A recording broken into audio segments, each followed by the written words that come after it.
Hey there guys, Violent Player here. First of all, thanks for watching, I do really appreciate it. Today we're going to be doing the Psionic Assault Challenge of StarCraft 2.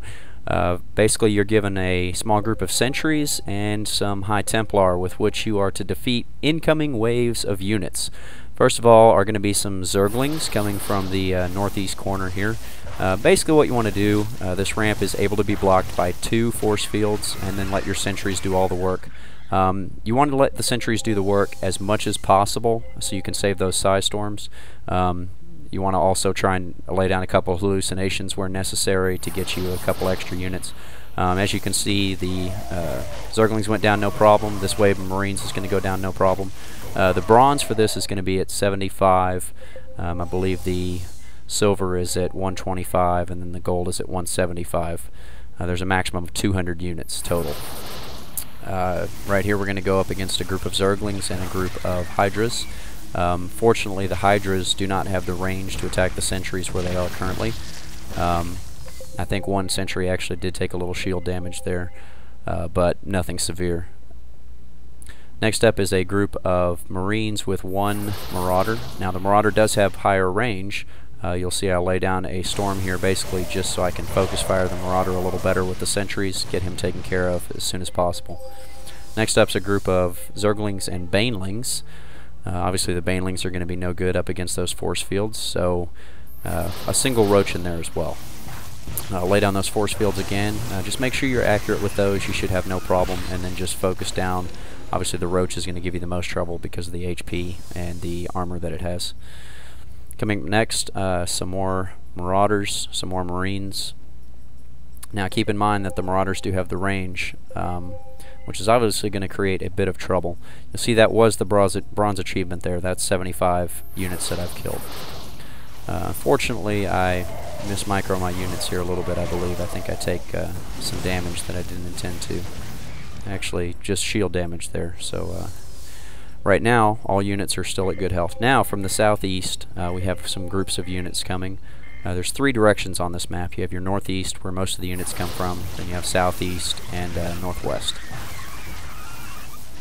There you'll see I put down 1 force field. Obviously, they're able to get through, but the trigger sort of holds them in position temporarily. So the sentries are able to go to work on them and pretty much finish them off.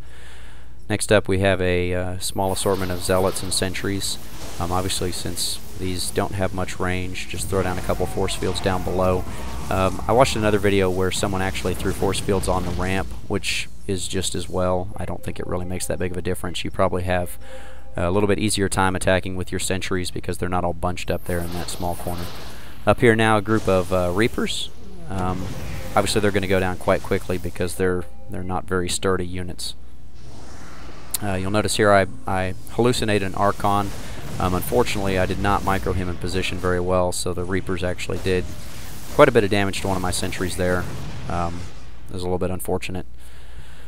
Now, next set of units is going to come down here from the southeast again. Now I get the Archon in position. What we're looking at here is a group of, I believe, Hydralisks. Yes, Hydralisks and Banelings. So again, I lay down that force field down below, and from up top you can just take care of all of it.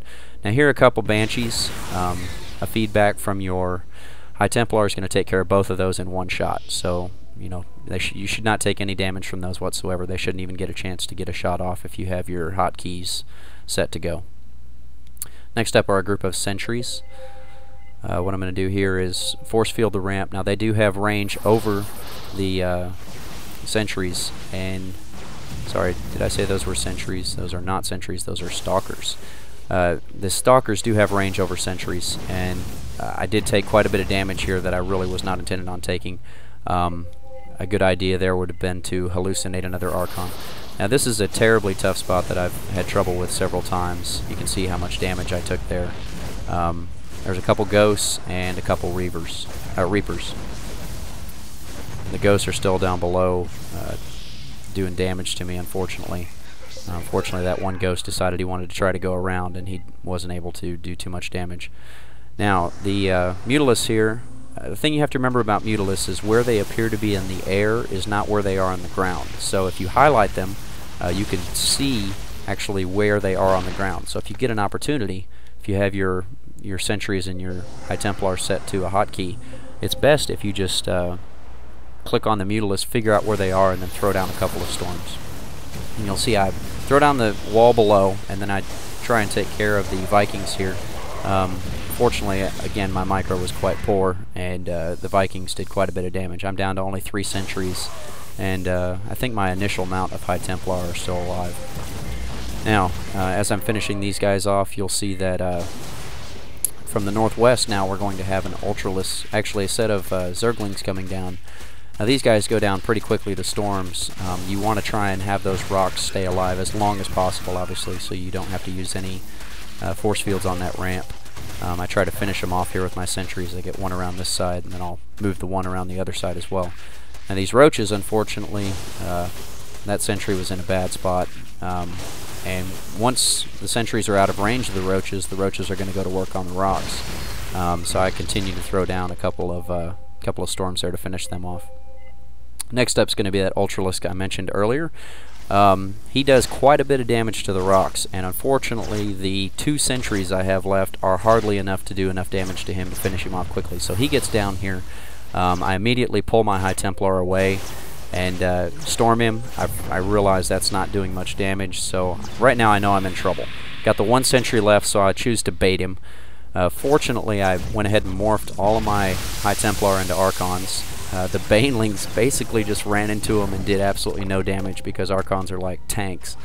They quickly finish off the Ultralisk, and that is my 223 kills. So my last 2 kills are with the tanks here. So I kind of split up, obviously because they're sieging. I want to try and do as much damage as possible. So right here I knew I had the gold achievement.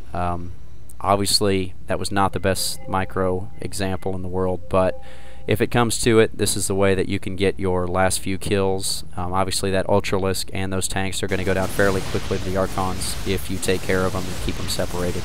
I do tack on a couple extra kills here at the end, but this is the end of my run. Like I said, fortunately with that Ultralisk, I was able to get those Archons up as soon as possible. The Banelings basically did nothing because they just walked into a tank. And the tanks that came, the siege tanks that came, when they sieged up, by splitting up my Archons, I'm minimizing the amount of splash damage that they're doing. So that's how I accomplished it. I hope this helps you guys out. I hope you're able to get the gold achievement on this one. This is the one that I had the most trouble with. So look forward to putting up some more replays for you guys, and thanks for watching.